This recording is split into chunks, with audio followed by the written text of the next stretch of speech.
Hey, what's going on, everybody? Welcome back. This is Night Look Radio Podcast. I'm here with, Galyn Nash. and we're here on behalf of the Comedy Zone, Night Look Comedy Buzz. I got some few questions I'm going to ask Galyn about here, starting with, so I heard that you're on the quest to hit all 50 states before the age of 30. Oh, yeah. Tell me a bit about that. Well, I don't know. It's just something that I've seen not a lot of people. It was the actual thing is that I wanted to be the first comedian to headline all 50 states before I turned 30. And I'm 9 away now. How old are you right now? 29. So I got to do it this year or this is going to look bad in 6 months. 6 months to do it. No, I turn 30 in November. Okay, so you got So some I time. got some summer touring to do. I want to end with Hawaii and Alaska. The rest of them they're all like northeast, like really close together. I can knock it out in one run. Right. But I do got to get on that. Wow, I never even thought about Hawaii and Alaska. That seems like a tough place to get booked and to get the travel to go there. It's not the worst thing.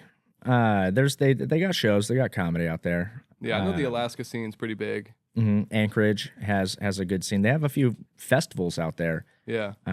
So they definitely have their thing going on. I knocked out all the big ones kind of early, like Wyoming and South Dakota and North Dakota and all that stuff. And so I was like, well, might as well just go for all 50. Why not? Yeah, that's a pretty cool goal to have. I thought that was pretty cool when I read it. You come from a military family? Well, I'm the only one that didn't fight or join or anything.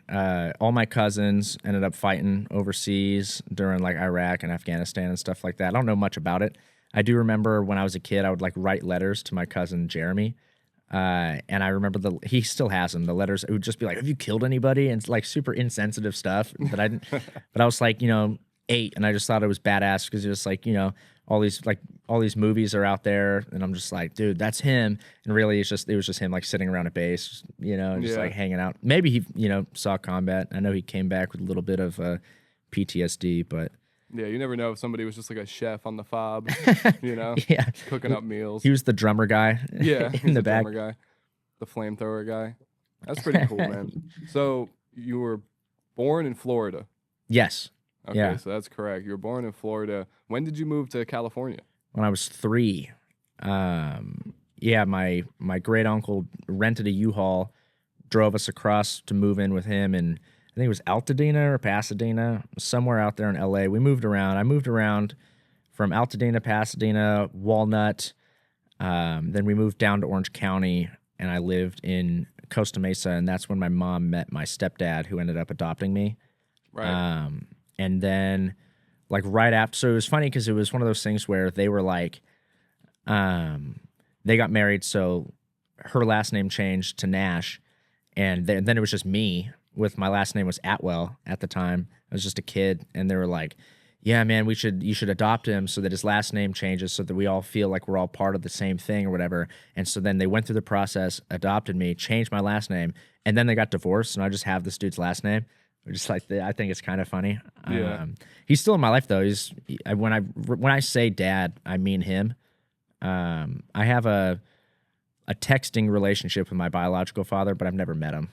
Okay. Yeah, he lives in England. He lives in Sandwich, England. Is he from there, or he just moved? He ended up going over there. He's from Italy. Yeah, he's full blown European.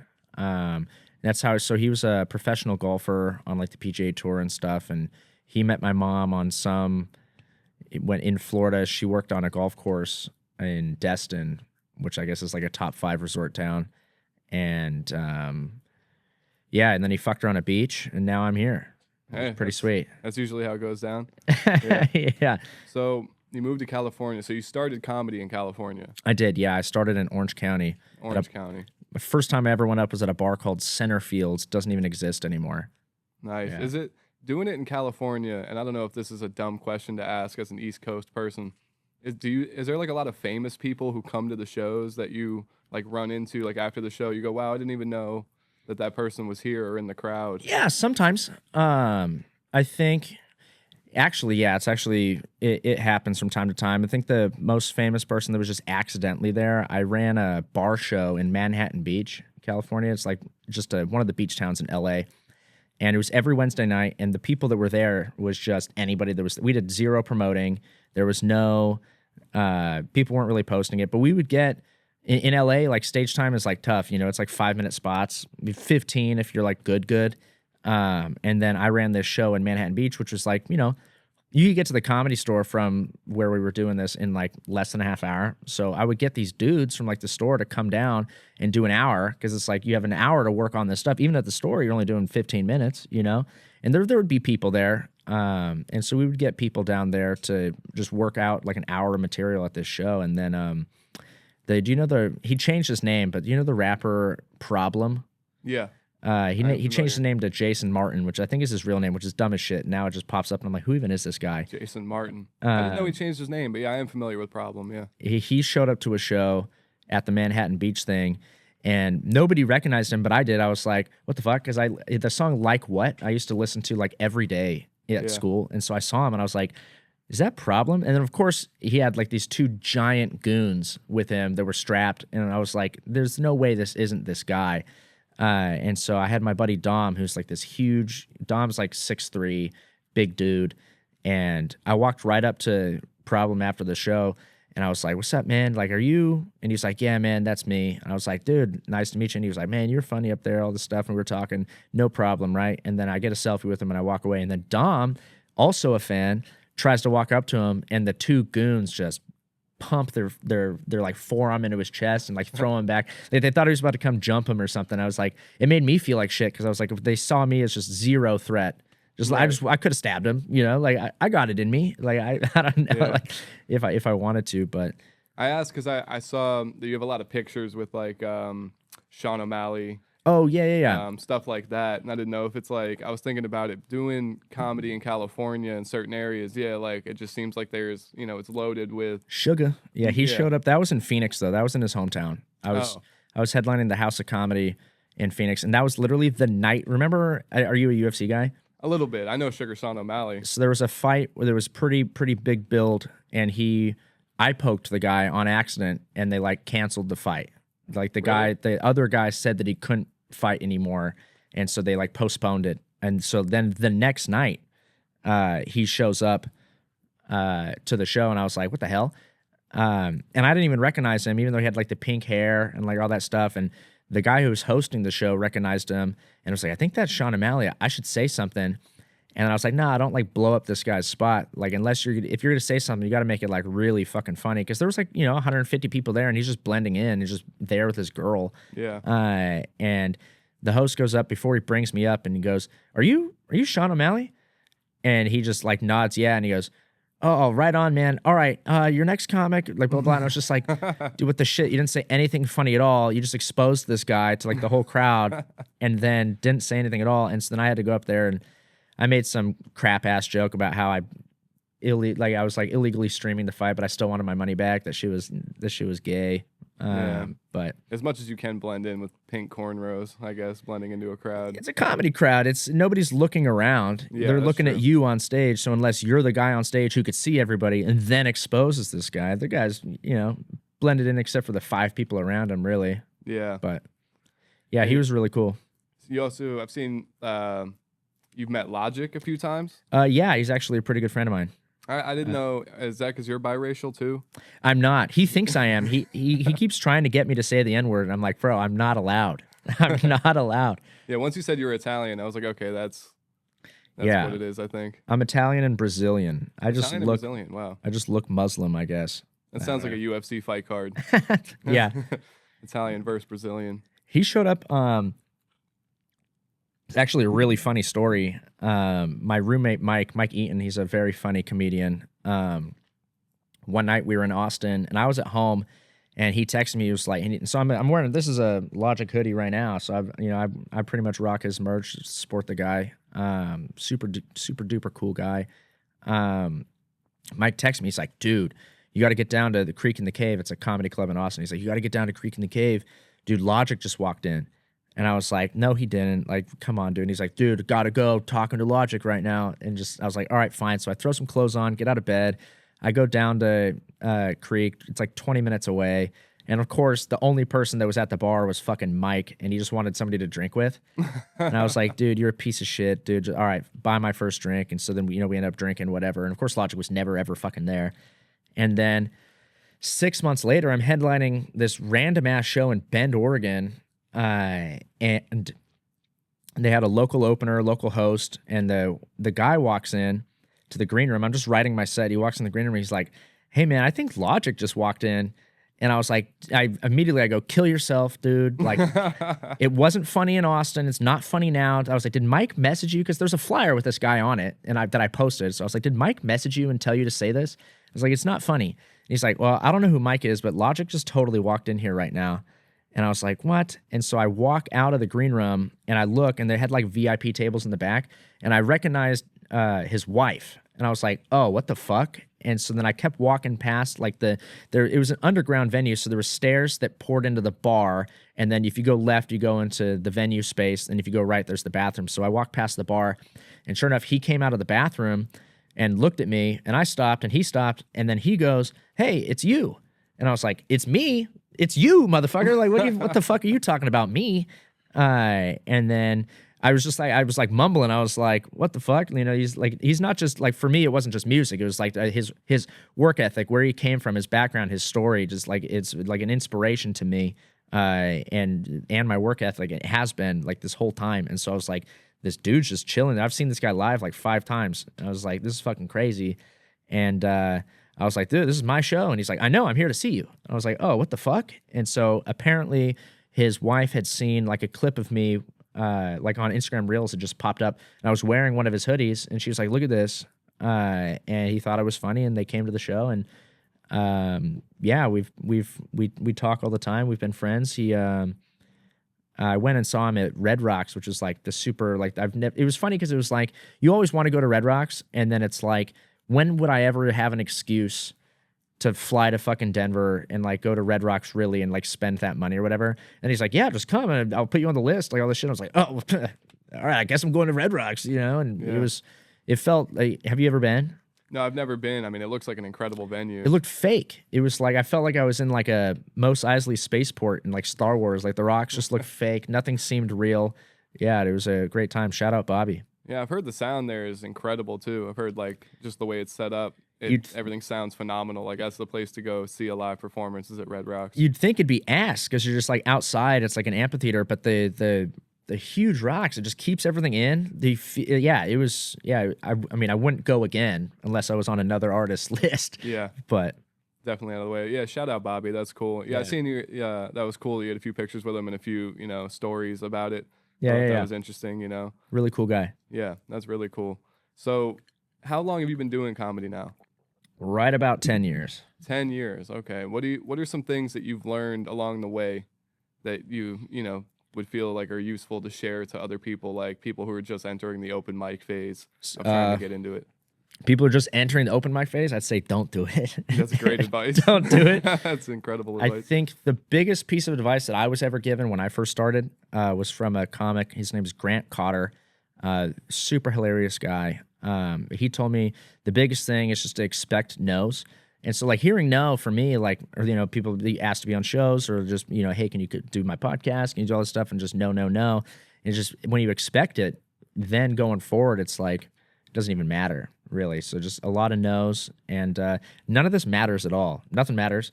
Say yes to everything. Say yes to everything. Do every podcast that you get asked to do. Just nothing matters at all. And it's also the most random thing can lead to the next most random thing. And so it's all just kind of snowballing.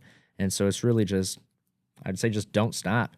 If you get invited to go to another open mic, do it. I remember when me and Dom first started, we would go and hit like 5 open mics a day. I remember the first time I ever did in Orange County, it's like the big venue to do is like the Irvine Improv. That's like, if you get asked to host a show there, it's like, that's like, you're like the king of the open mic world for like a week. It's like the venue to do. And I remember the first time I did the Irvine Improv, I was like 3 months into comedy, and I did 3 open mics before my set at that night, and then I was gonna run and go do an open mic somewhere else, and all my friends were like, "Dude, fuck that! Like, come out drinking with us. Like, come on, let's go celebrate this." And I was like, "Nah, man. Like, I gotta go do something. Like, I gotta. The joke that I did tonight, like, I wanted it to go this way, and so then I tried it before the show, and then I did it here at the show, and I was like, oh, I thought of a new tag, and I want to go try it tonight at this other open mic." And I was like, "You guys just come with me to this open mic." So we went and we drank and celebrated at this other open mic afterwards. So it's just like, just go, go, go. There's no like just don't, I don't know, just don't stop, really. I think that's the only piece of advice I could really give is don't stop. I don't like giving advice. I hate when people ask, like, oh, Yeah. dude, what'd you think of this joke? I laughed, you know? Yeah. Oh, you have any thoughts? I laughed. You know, it's just, Yeah. It's just, I don't like giving advice. That is an awkward part, you know, being at open mics. People, hey, what do you think of this?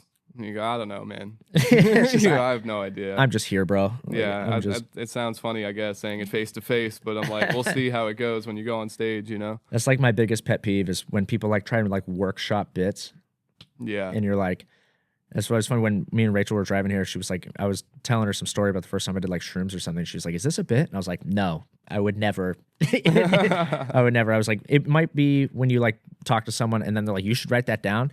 That's a good feeling. And you're like, all right, cool, I'll write that down. But it's not like I'm like, yeah, so this morning I was eating breakfast and then I thought to myself, blah, blah. You're like, are you fucking, is this in your notes? Like, Yeah, don't right. do that to me, bro. I'm just fucking here hanging out.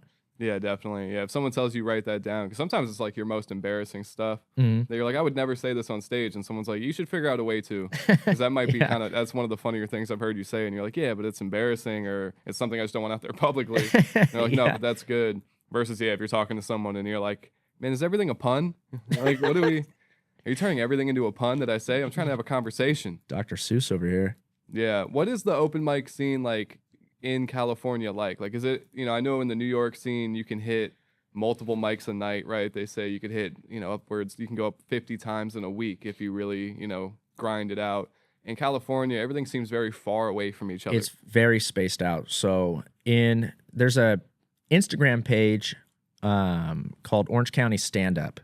And it's run by a guy, Daniel Zambrano. I think there was a couple other people that ran it. I don't know if he still runs it or not, but it was very useful. They would post every day. They would post where the open mics are, the times, how to sign up, how many minutes you get, if you get extra minutes by buying a slice of pizza or like whatever.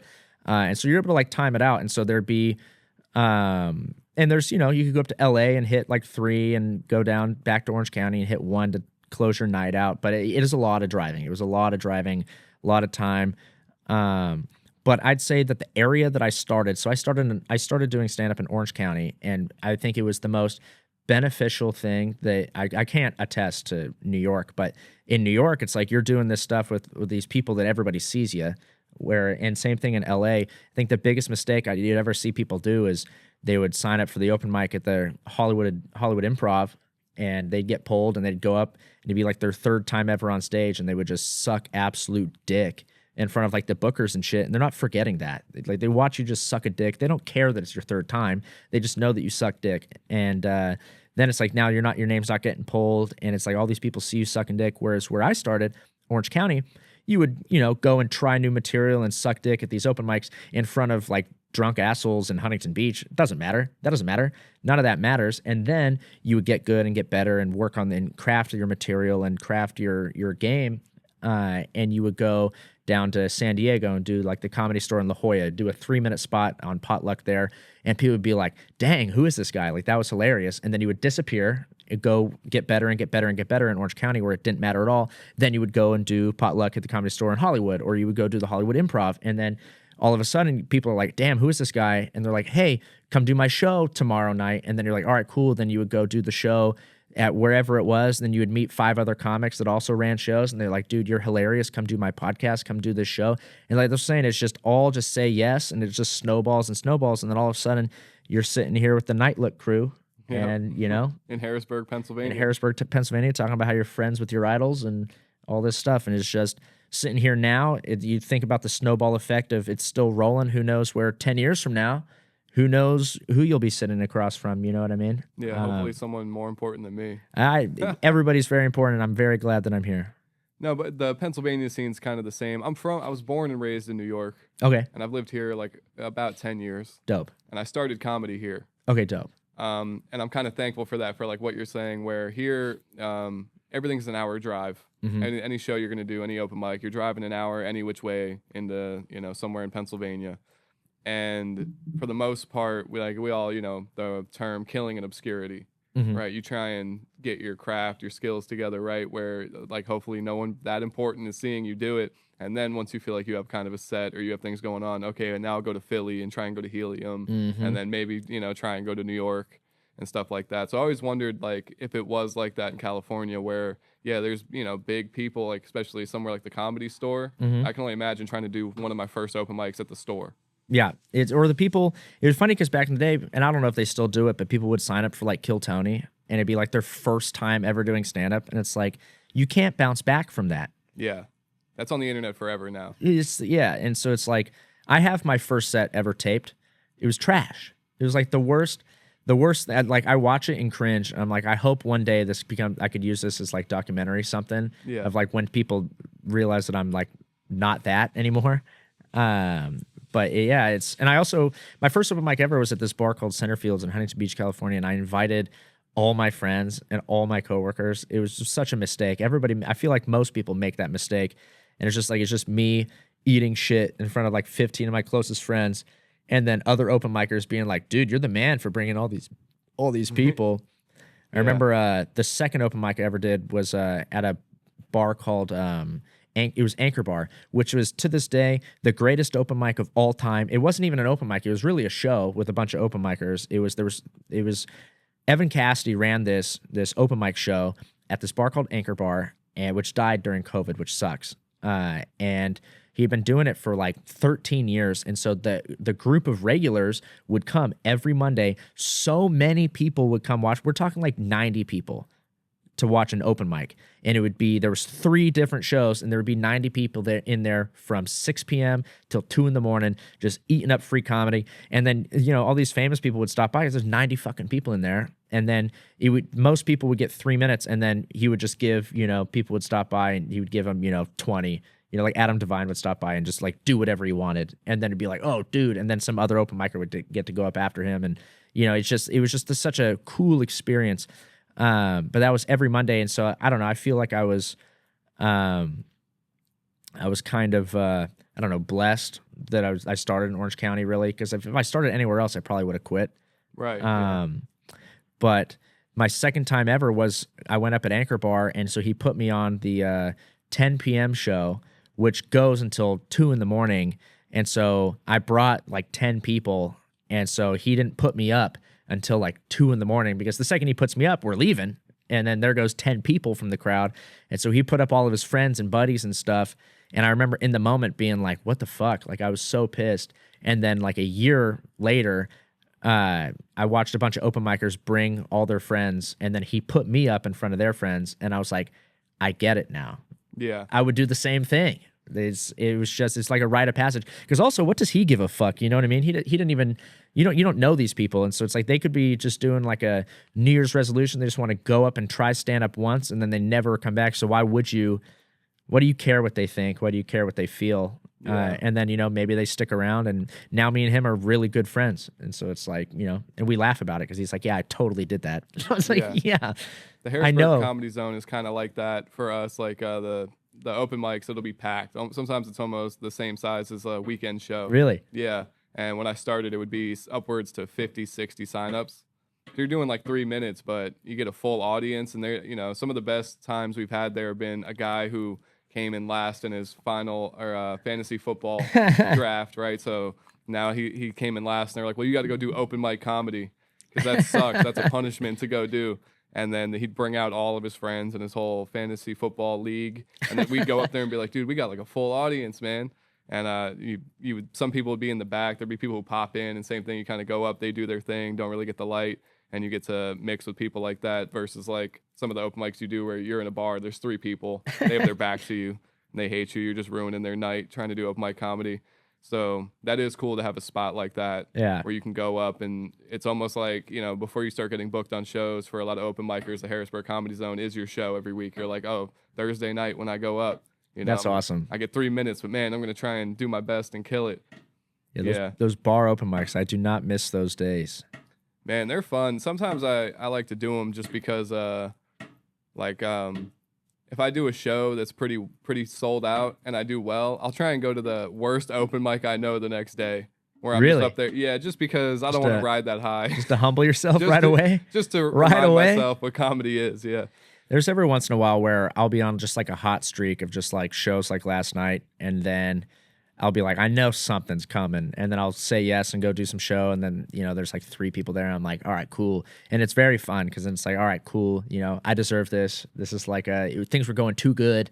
You got to bring me back down to like just like a normal level, and then those were the one thing that I do miss. So it's like I don't miss like the 3 people back turn playing pool while you're just like, oh, my fucking girlfriend sucks. Is the hang afterwards. It's like hanging out. Me and Dom, we used to do like 4 open mics a night, and then we would go and write jokes together at like 2 a.m. at a diner called Norms, which I guess is just a California thing. I had no idea. But this place called Norms, 24-hour diner. Go get the bigger, better breakfast is what they would call it. You get ham, sausage, eggs, hash browns, a toast, and a drink, and it was like $6, and it was so fire. And we would just sit there and write till like 5 a.m, and then go to I worked at Trader Joe's at the time. I would go work my shift at Trader Joe's, and we'd go run it back the next night, and just there was no. I guess what I missed the most about it, I guess, is there was no expectation. There was nothing really going on. It was just us fucking around and doing all this stuff, and then now I'm paying taxes. Yeah. And like and it's just like I'm like, oh crap, I have to book flights. I have to keep track of these. I have to fill out 1099s, which is, it's not like I'm not complaining or anything, but there's like expectations of, oh, I have to be here at this certain time. I have to go and do this. And before it'd be like, yeah, let's just go get hammered at this open mic and then go get eggs. And it's just like with your buddies. The hang is definitely one of the most underappreciated. Like when you do open mic comedy, I think I've met some of my best friends in life just from the hang afterwards of some of the open mics, like dudes that when push comes to shove at important moments of your life, those are the guys there for you. And you're like, man, I would have never thought that these would be, I'd be friends with so many people through. I know people who do it just for the hang. It's like hobbyists. Yeah, exactly. And you get to riff with people afterwards. Like we always joke around, like someone will be really funny and during the hang, go on stage, bomb, come back off stage and be hilarious again. It's like, the only time you're not funny is when you're on stage, dude. Which is always great. Being a West Coast comedian, what was like your how did it feel coming to the East Coast and doing comedy on the East Coast? Was it any different? Were there things you noticed about it? Oh yeah. But I mean, I've been doing stand-up all over the country, so it's like everywhere. I'm now used to like the different little pockets. I'll start my set off differently, where in California, I realized that California is more sensitive than anywhere else. So you go here and it's like you got the fucking gremlin upstairs. Yeah. Is that Everyone just a always pipe? brings it up. Yeah, it's a pipe. It's getting fixed soon. Everyone Sounds like it's getting up. fixed now. Yeah, it sounds like there's someone in the ceiling. They're about to drop down. This was all a setup to get you. We have agents who are gonna come down. Yeah, but it's all it's all the same. The jokes work everywhere. That's why I still I try and do.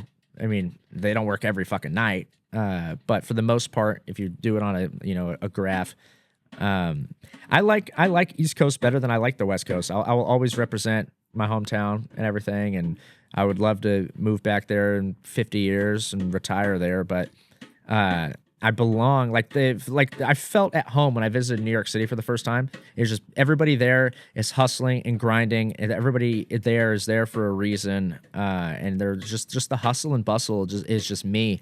Whereas I felt like I had to leave California because I lived in Orange County, California. It's very cush. It's very lush. It's very comfortable. Everybody there is comfortable. All my friends, everybody that I went to high school with, they're all bums. I mean, not all my friends, but all the people that I went to high school with, they're all bums that still live at home. We're like 30 now. You know what I mean? It's like, it's not cute. Right. That's not cute. And it's just, but it's like, why move out? It's comfortable. I don't have to pay rent. It's very cush and lush, and there's just no hustle. And it's like, you're going to blink and your whole life's going to pass you by. Where it's like in New York, it's like, dude, I'm fighting with this rat in the subway for this spot on this train right here. It's like everything's a fight. Everything's like the hustle and bustle. And it's just, I went to my buddy has a burger joint in Times Square, and I went and they like hooked me up pretty nice. And the people were like, just the way they talk is just like me. It's kind of just being an asshole, but it's just like not an asshole. It's just what it is. Whereas like I wanted more ketchup, and I walked up to the counter and I was like, hey, Can I get a couple packets of ketchup? And the chick was like, they're in your bag.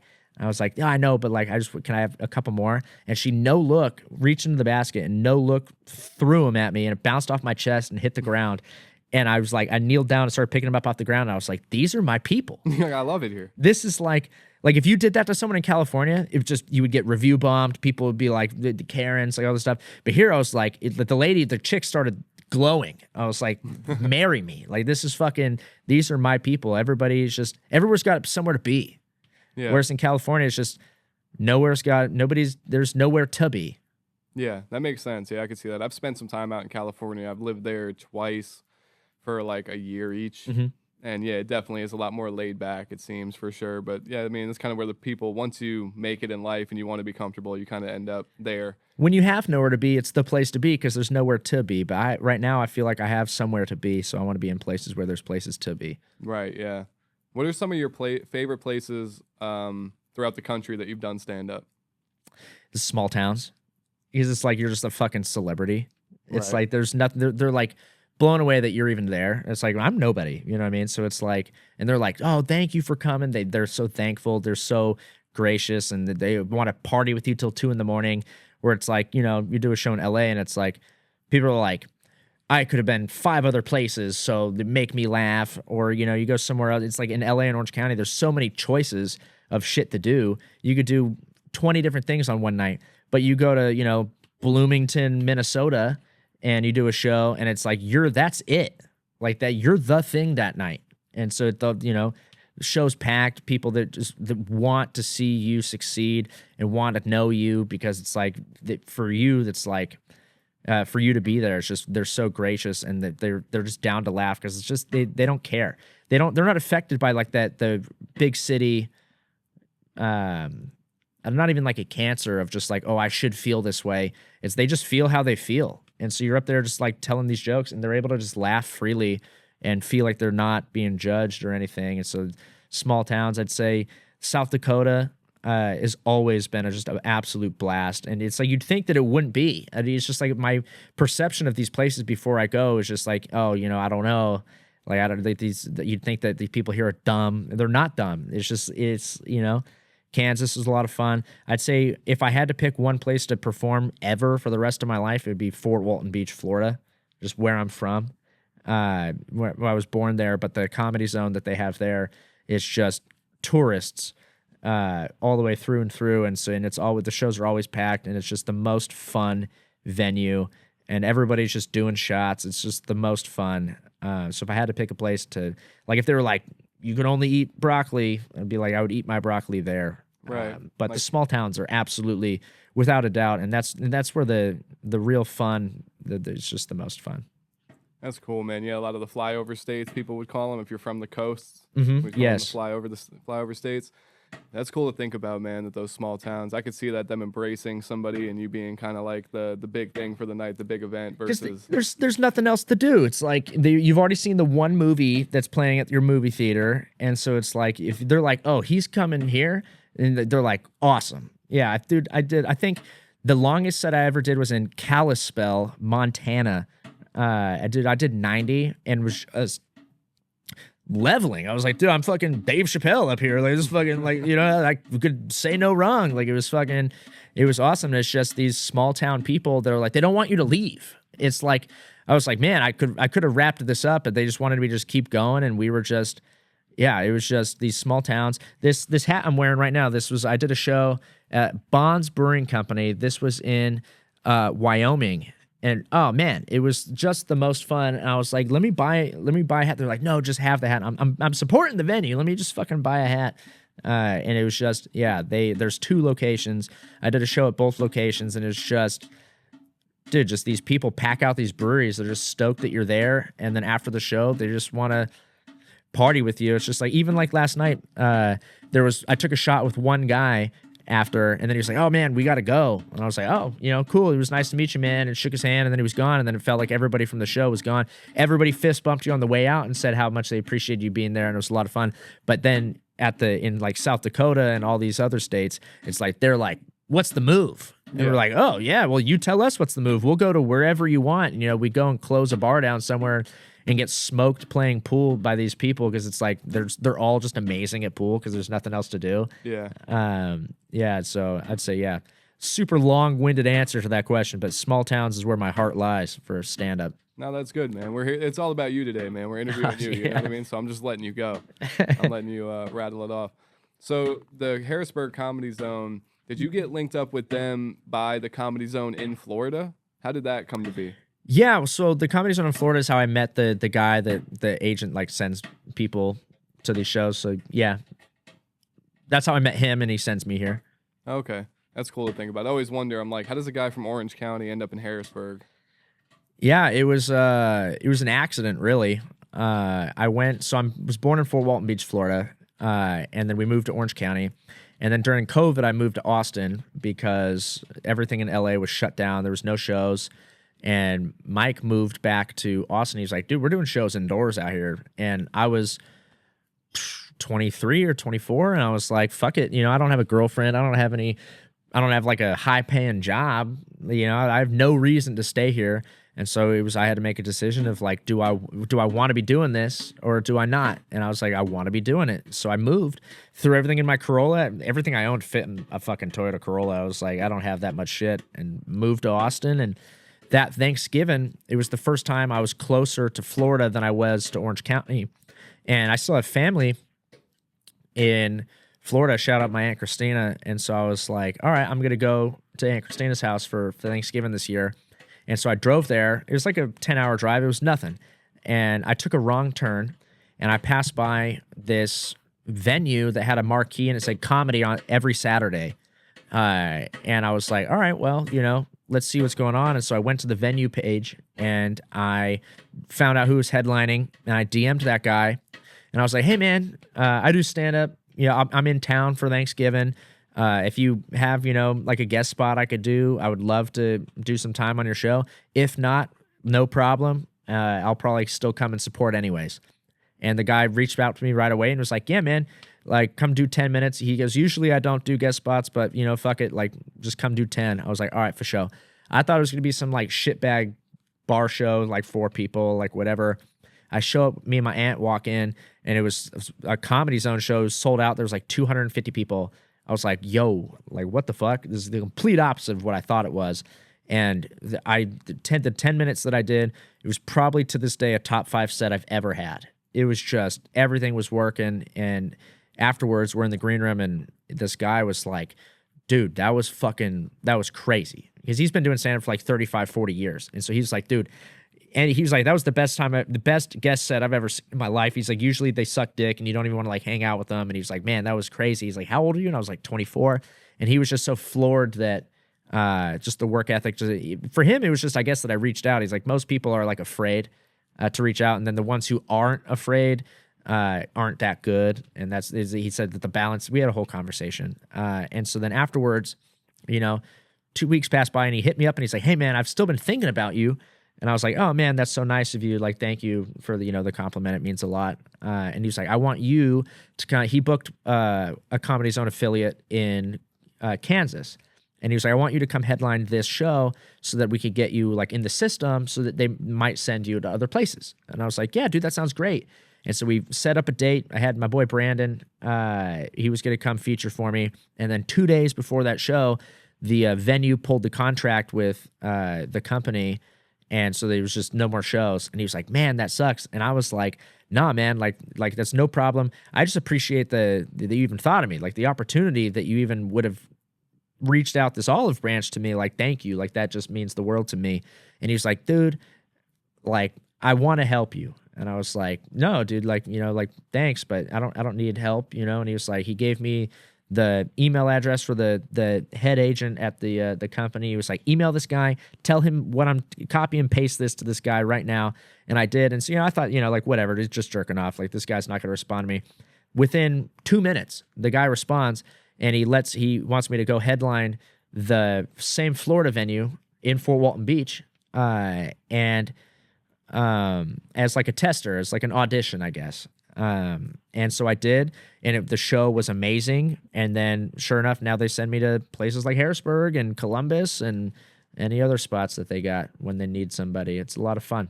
So, but if I didn't make that right-hand turn, the wrong turn, I would have never seen the marquee.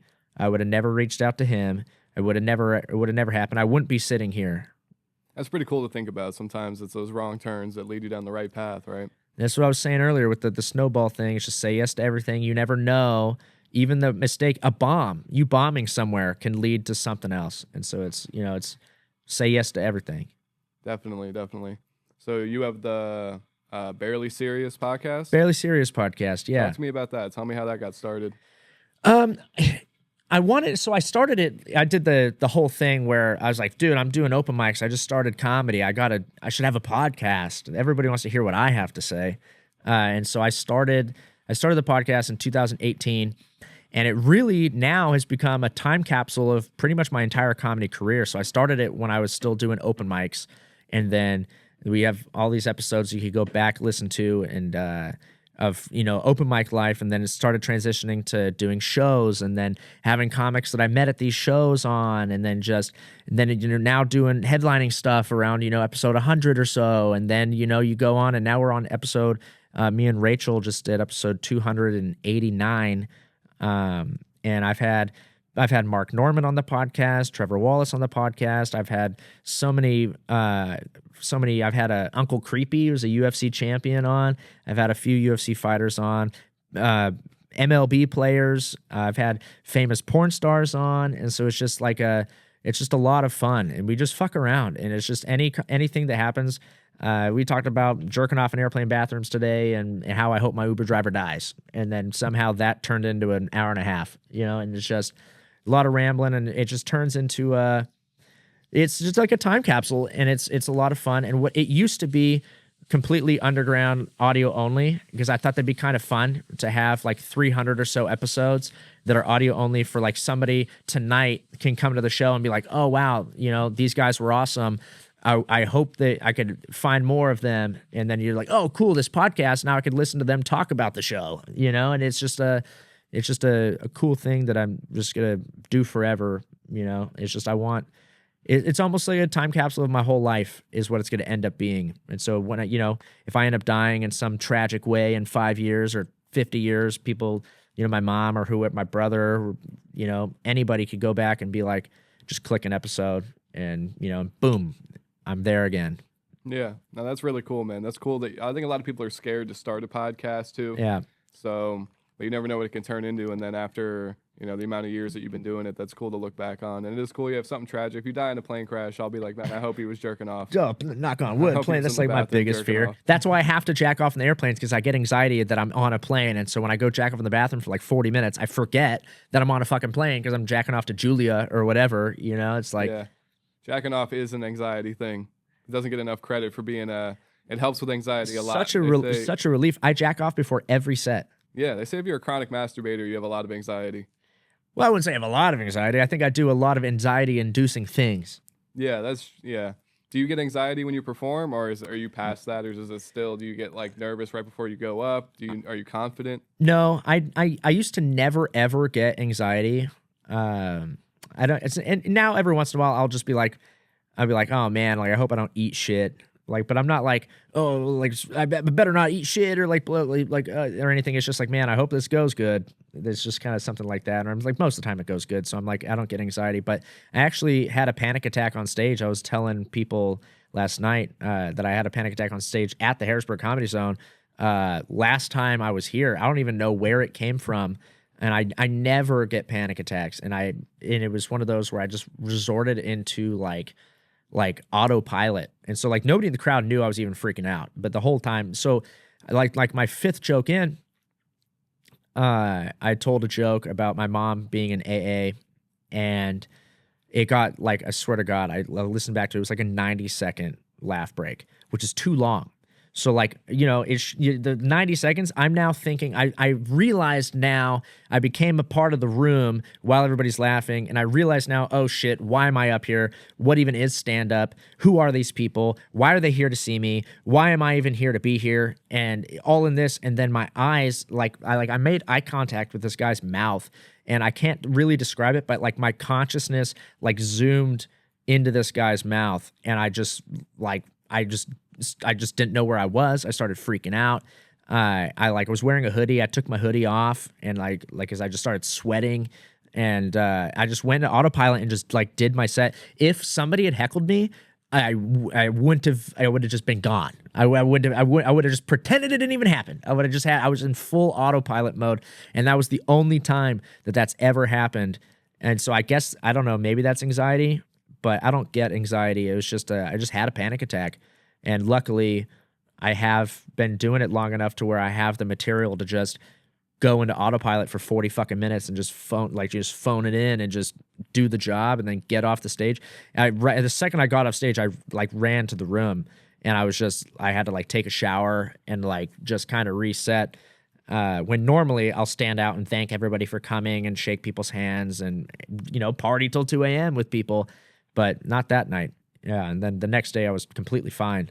It was very funny to see the video because, Brandon filmed it with his camera. And it was really a really nice camera, and so it's like you could see the exact moment where I'm staring at this guy for like 20 seconds, and you could see the moment in my eyes where I completely just spaced out and was just gone. It was just like, oh fuck. Maybe if somebody had heckled me, it would have brought me back into myself, but I was just not. I was just gone. Yeah, I know exactly what you're talking about. I feel like that's really relatable for people who perform in any aspect, not just stand up. But I think also once you have your material memorized to a point where you can kind of dual think on stage, where you kind of know what you're going to say, so you're able to think outside of just what's my next joke, what am I going to say next? And sometimes, yeah, that leads you into, I've had some out-of-body experiences where I'm like, whether it's like, man, I'm really up here doing this, you know, or like, why am I doing this? Like, what's going on? Yeah. And it definitely, I've had panic attacks on stage where your heart just starts beating really fast. You're like, you get off and you're like, feel like you're going to have a heart attack. One time I locked my keys in my car right before I had to go up. I went out to put on a hoodie because it was cold in the venue, and I opened the trunk. I had just gotten in the car and I forgot that it auto locks when you close the trunk. And I opened the trunk, threw my keys in the trunk. I don't know why. Put my hoodie on, closed the trunk. It beeped, and I went, "Oh fuck, you got to be kidding me!" And then I was like, "I'm on in like a minute." So I ran in, did my set, got off, and I was having a panic attack up there. And then one of my friends, when I got off, he was like, "Hey man, great set." I was like, "Dude, fuck that. Call AAA." I was like, "We need to get. I don't know how we're getting home, dude. I'm locked out of my car." And everyone was like, "Oh, they played the wrong song when they brought you up. You looked really upset about that." I was like, "No, I was upset because I locked myself out of my car, man." My whole set, I was just like, "How am I going to get home?" It was like an hour and a half away. It's like, and yeah, I had a panic attack in the middle of that. How did you get home? We waited for AAA. They came at like 2:30 in the morning. And funny enough, my friend stayed with me who called AAA. People he called a ride with, they left. And when AAA showed up, I wasn't even outside, and the guy just walked up to him and went, "Is this your car?" And my friend went, "Yeah," and he just unlocked it for him, which great service, AAA. You know what I mean? That guy could have been stealing that car, and then we got in it and we drove. I had to drive him all the way back, which was even further than where I lived. It was a whole thing, but it was a good show. But I just remember being up there, kind of like same thing. Like I'm not thinking about what I'm saying, I'm just doing my jokes, but in my head, I'm like, everything's going wrong. How am I gonna? Now I'm hot. I shouldn't have even got the hoodie. Now I'm sweating. The hoodie is backfiring on me. So that's funny to think about after doing it for that long, because that would be what, 9 years into stand up that happened to you.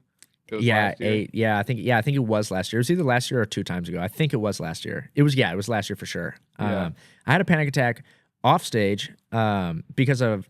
So I don't smoke weed anymore. I used to smoke weed all the time, and then I did mushrooms with my buddies. The only time I've ever done anything besides weed.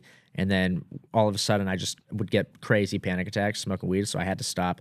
And I talked about this. I told the full story. It's like a half-hour story. I told the full story on an episode of Barely Serious, and how I don't smoke anymore. And then my buddy on the podcast asked if I would ever like smoking it, and I was like, no. The only time that I would ever smoke is if somebody who listens to the podcast brings a joint and wanted to smoke with me after a show. And so I was like, nobody's ever gonna do that.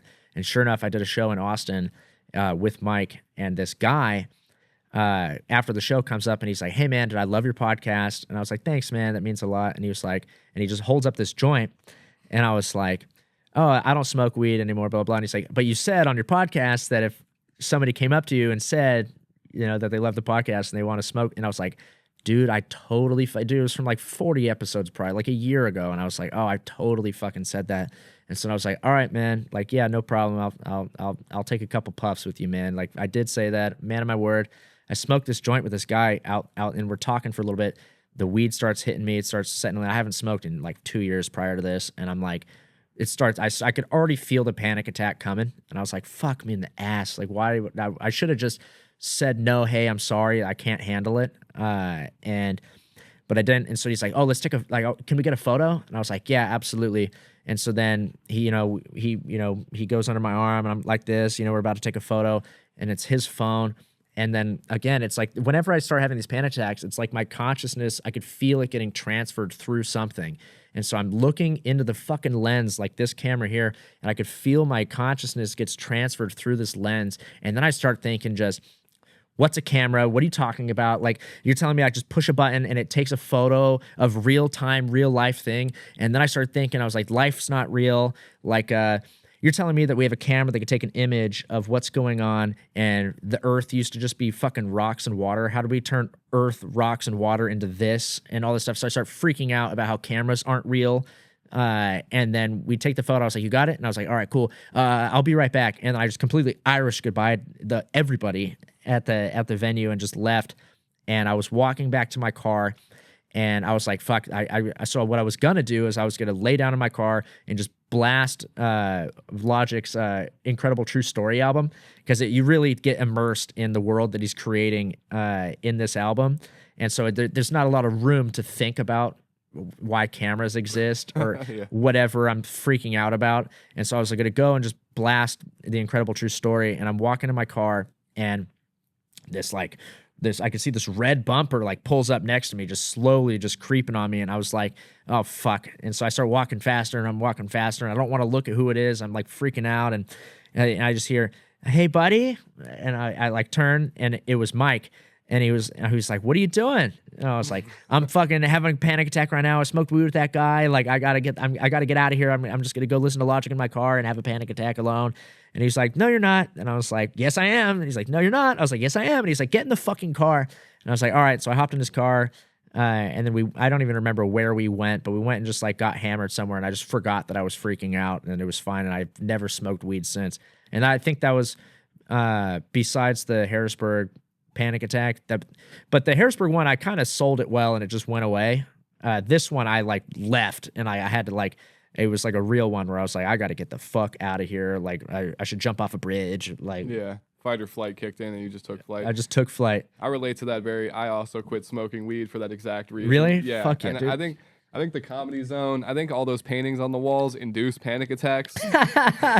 Personally, I've had Why that. is Shrek staring at me? Yeah, I've had Rodney Dangerfield freak me out more than one time. You start wondering why fucking some of those people are even up there. You That's start so thinking funny. deep about it. But I've had that happen a few times. Like, I had to quit smoking weed when I'd be in my house and I would just be like, my washer wasn't making that noise yesterday. Something's wrong with this washing machine. And I'd spend an hour just standing next to the whole time I'm stoned. I'm staring at my washing machine like, is it broken? Do I need to get someone to fix this?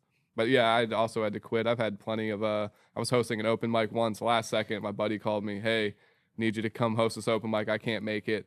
All right, cool. It's pouring rain out. I hadn't smoked for like 2 months, which is the worst. When you quit, if you smoke all the time, it comes in waves. But then when you quit, when you start again, you freak the fuck out. And I showed up to this open mic and it was pouring rain and they were like, the people who worked it was like a diner. They were like, we're all leaving early, so no comedy tonight. So I'm like, all right. So I hit up my homie and I'm like, put up a post saying like it's canceled. I'm not going to do it. No one knows I'm hosting. And then we go out in the parking lot and I smoke, with one of my buddies. Like, you want to smoke a joint? I'm like, fuck it. Why not? And we smoke this joint. And he's like, hey, I think I'm going to go over to the Zone, check out what show's going on there. It was on like a Friday. I'm going to go check out what show's going on over there. You want to meet me over there? I'm like, sure. But I'm having a panic attack in his car. And I get in my car and I'm like, I'm going home. I'm not going to the Zone. And I'm not telling anyone I'm not going to the Zone. I just need to go home. And I was too scared to drive. Like 30 minutes had gone by and I was just like, I'm going to get pulled over. My life's going to be ruined. It's pouring rain. I can't see. And 30 minutes later, one of my good friends pulls up and parks in the parking lot. And I start freaking out. I go, what the fuck is he doing here? And then I go, oh, he's here for the open mic that I'm supposed to host.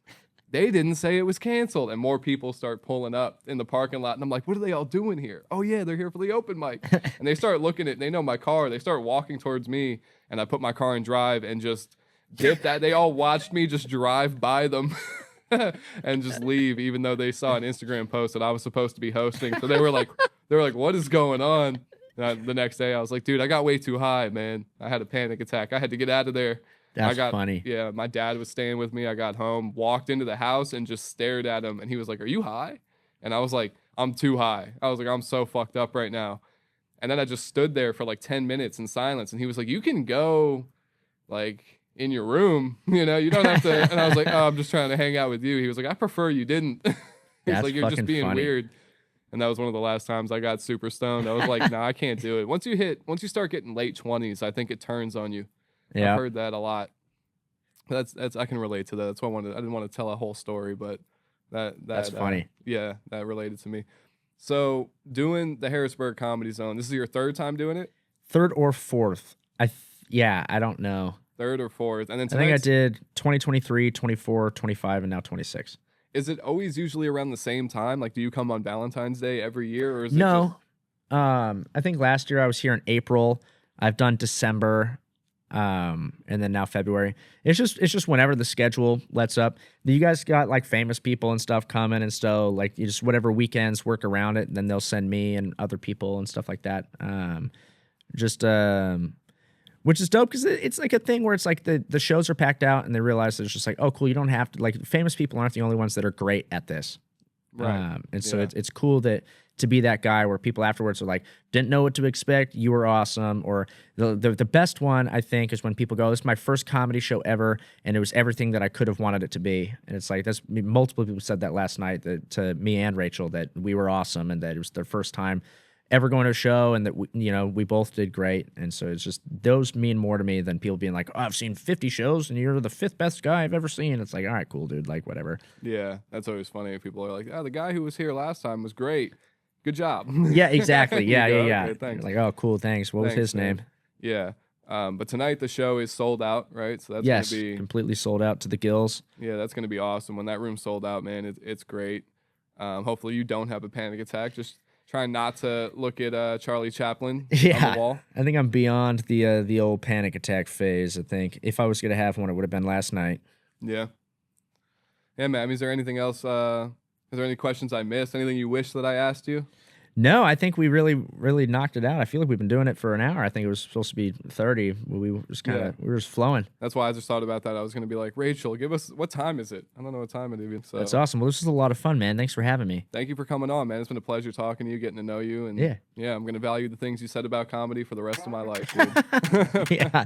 Be sure to check us out on Night Look Comedy Buzz, Night Look, and go to the Harrisburg Comedy Zone if you want to see Galyn Nash perform live. You won't regret it. Only if you already have tickets, because it's sold out.